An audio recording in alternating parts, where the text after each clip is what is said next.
코로나 예방주사 이런 거. 주의나 종식될까요?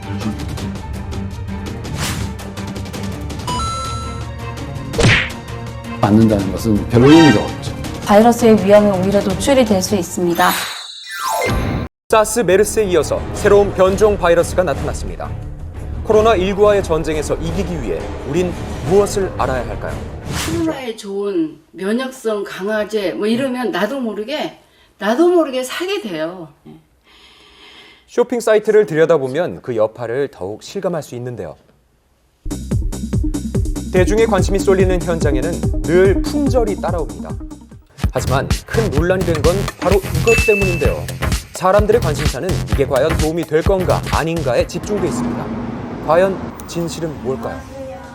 블로그 보고 왔는데 그 코로나 예방주사 이런 거 이거예요. 세포성 면역을 증진시켜가지고 그 바이러스가 침범을 하면은 무조건 이걸 맞아가지고 확 면역 기능 올려가지고.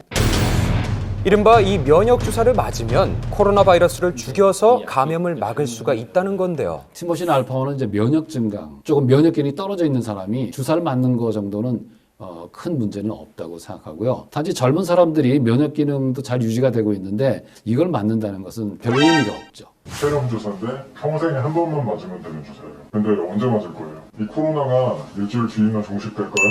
2주 뒤면 좋아질까? 폐렴구균 예방접종은 직접적으로 코로나 바이러스 감염을 예방해주지는 못합니다. 폐렴구균에 대한 예방접종이고 바이러스에 의해서 일어나는 폐렴은 전혀 막아주지 못하지. 그러니까 지금 폐렴 백신 맞는다는 것은 아무런 의미가 없는 거죠.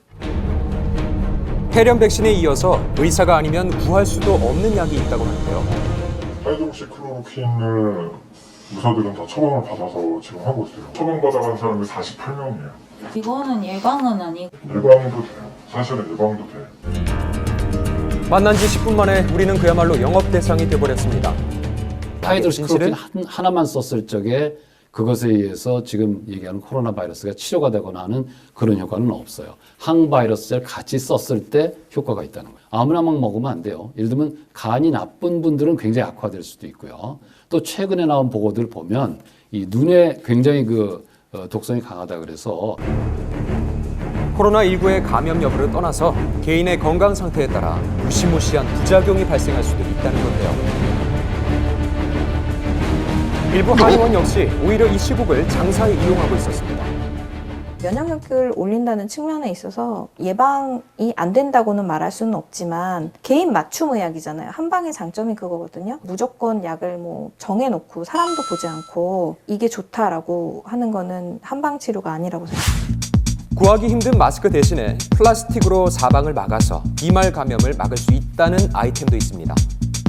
방역 모자는 일회용이 아니기 때문에 나도 모르는 사이에 바이러스가 포함이 된 비말이 튈 수도 있어서 오염의 위험이 높습니다. 그래서 이것을 내가 매일 소독을 하고 깨끗하게 관리하지 않으면 바이러스의 위험에 오히려 노출이 될 수 있습니다.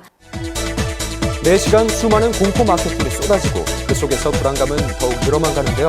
그래서 다시 돌아온 살균 아이템, 접촉 감염을 막을 수 있다고 알려진 구리 문고리에 대해서 물어봤습니다. 구리 같은 경우는 일단 살균 효과가 있습니다. 그거는 사실은 팩트입니다.